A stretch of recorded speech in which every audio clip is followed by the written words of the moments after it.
This channel does not promote any violent, harmful, or illegal activities. All content provided by this channel is meant for an educational purpose only. আচ্ছা, নয়াদিল্লি স্টেশনে যে বিপর্যয় হলো, 18 জনের মৃত্যু পর্যন্ত হলো, সেই ঘটনা থেকে কেউ কোনো শিক্ষা নিচ্ছেন? প্রশ্ন তুলে দিচ্ছে আজ ঠিক সন্ধ্যার মুখে আসানসোল স্টেশনের ছবিটা দেখুন একবার ছবিটা।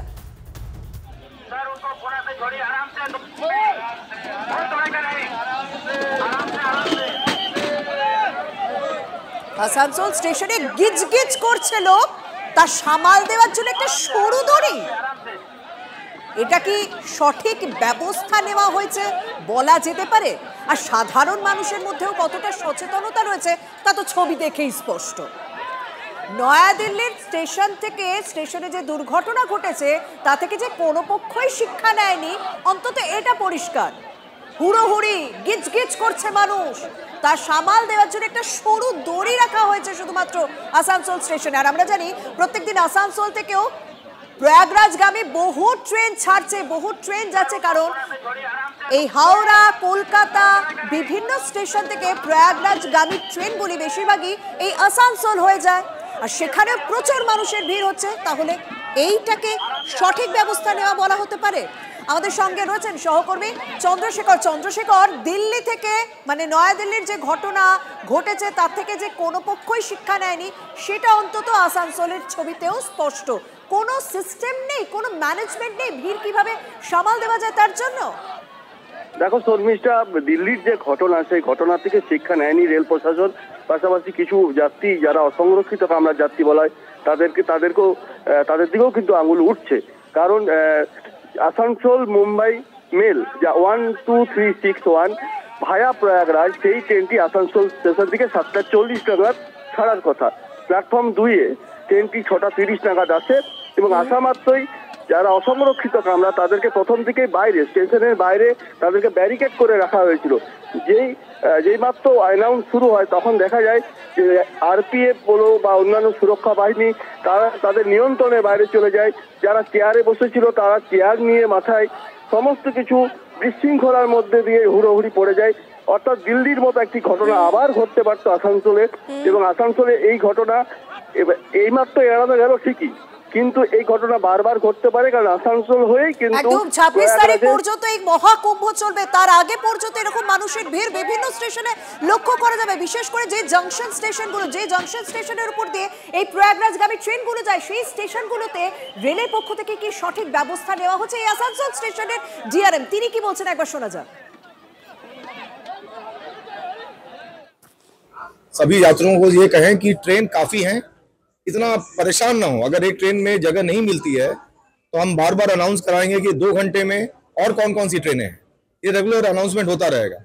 तो मैं आपके माध्यम से सारे यात्रियों को अनुरोध करूंगा कि वो अगर किसी ट्रेन में भीड़ है तो उसमें और न चढ़ें, नेक्स्ट ट्रेन का थोड़ा इंतजार कर लें और हर व्यक्ति को सीट मिल जाए, इसका हम एश्योरेंस कर सकते हैं।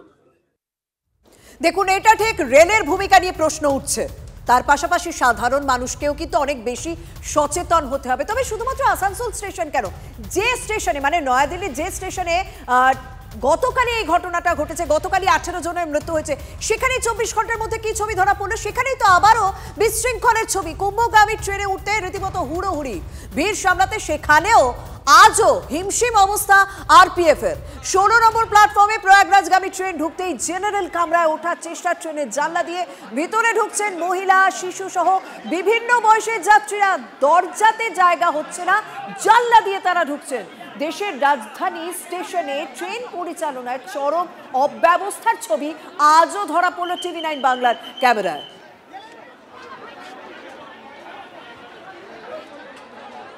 গতকালের ঘটনার পর প্রশাসনের তরফ থেকে তৎপরতা বেড়েছে, কিন্তু মানুষের মধ্যে এখনো পর্যন্ত কিন্তু সেই গতকালের ঘটনার পর কোনো রকম সচেতনতা আমরা দেখতে পাচ্ছি না। ট্রেন এসে ঢোকার পর এখনও সেই হুড়োহুড়ি করে 16 নম্বর প্ল্যাটফর্ম থেকে ট্রেনে ওঠার সেই দৃশ্য আমরা দেখতে পাচ্ছি।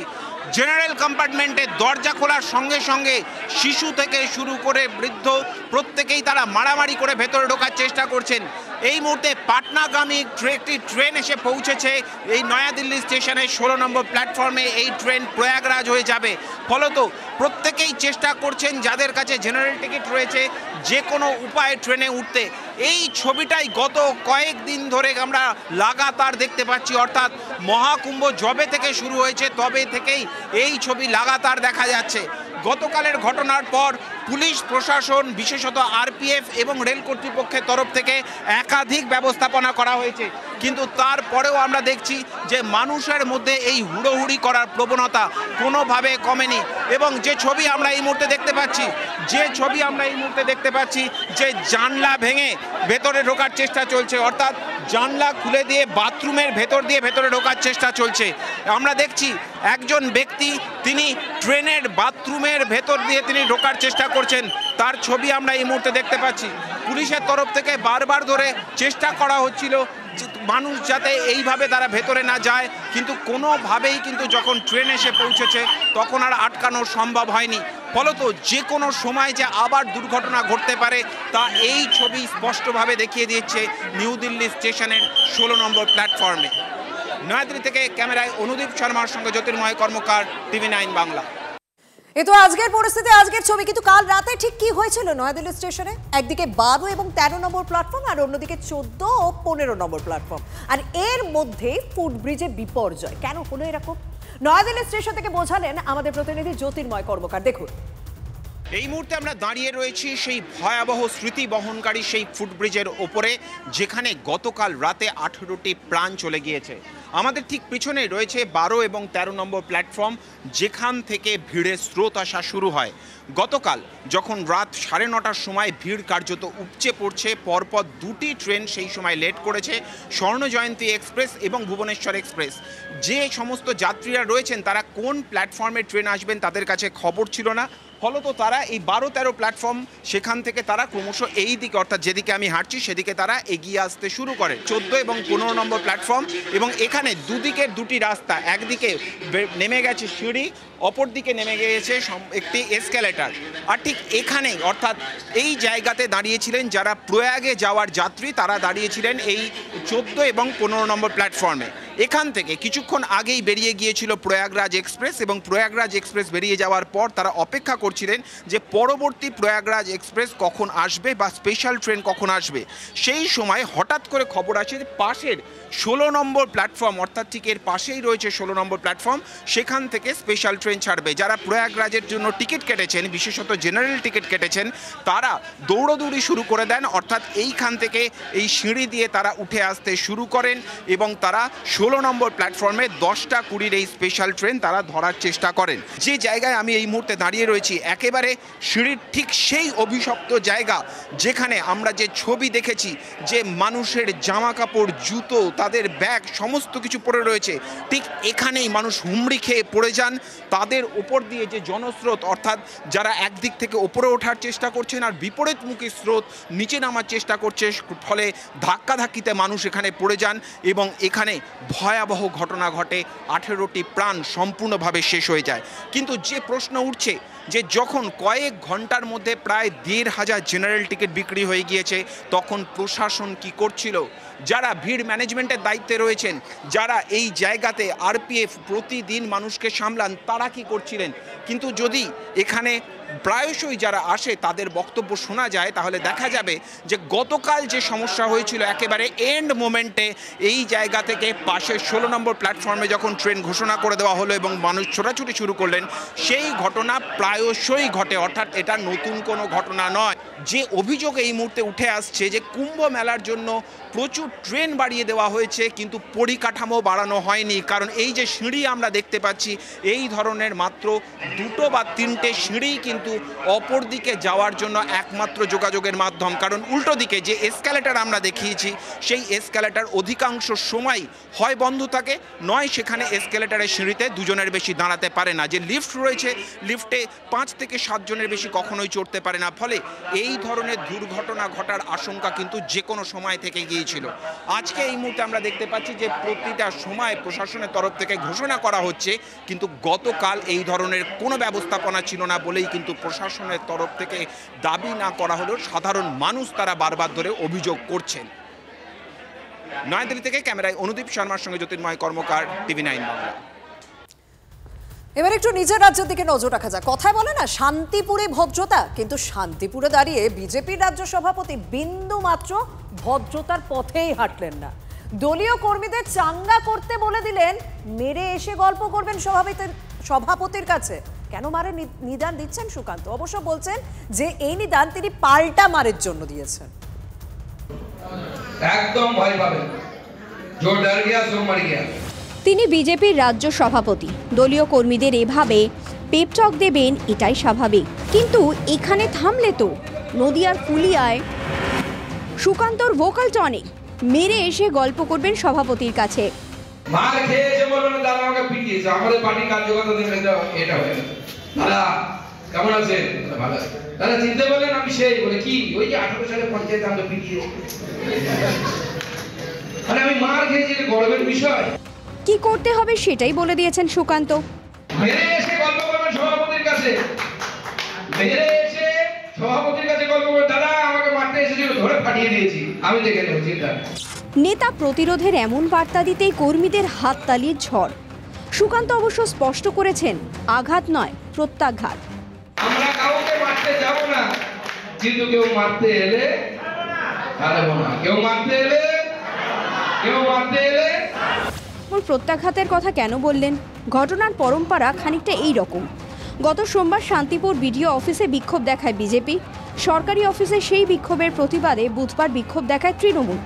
অভিযোগ, বিক্ষোভের নামে বিজেপির পঞ্চায়েত সমিতির সভাপতি এবং সহসভাপতির অফিস ভাঙচুর করা হয় তৃণমূলের তরফে, ছুঁড়ে মারা হয় চেয়ার, ভেঙে দেওয়া হয় নেম প্লেট। সেদিনের ঘটনায় তৃণমূলের যোগ অস্বীকার করে বিজেপির রাজ্য সভাপতির সমালোচনায় মুখর শান্তিপুরের তৃণমূল বিধায়ক। সেন্ট্রাল গভর্নমেন্টের একজন প্রতিমন্ত্রী, তারপরে ওনার থেকে এই ধরনের ভাষা আমি প্রত্যাশা করি না। আর বিজেপির কোনো কর্মী সমর্থকের গায়ে হাত দেওয়া হয়নি। ঘটনার যেটা ঘটেছে সেটা প্রশাসন নিশ্চিতভাবে দেখবে। উনি যেটা বলেছেন সেটা ওনার সৌজন্য। আমি বলবো যে এই ধরনের কথা না বললেই ভালো হয়, সেটা আমার সৌজন্য। বঙ্গ রাজনীতিতে হুমকি হুঁশিয়ারি দেওয়ার ক্ষেত্রে অনুব্রত মণ্ডলের নাম তালিকার একেবারে উপরের দিকে থাকে।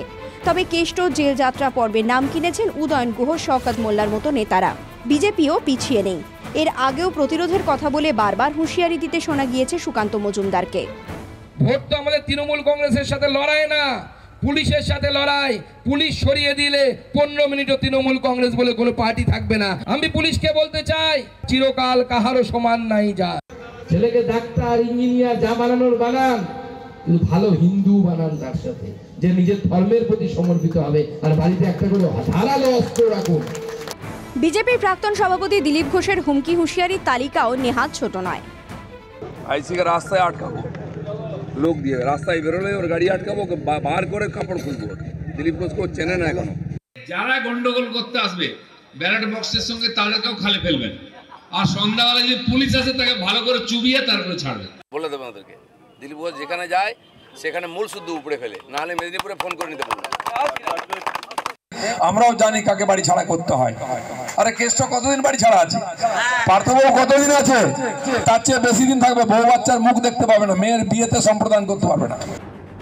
1 বছর পরই বিধানসভা নির্বাচন, কুরুক্ষেত্রের মাটি আরও তেতে উঠবে বলাই বাহুল্য।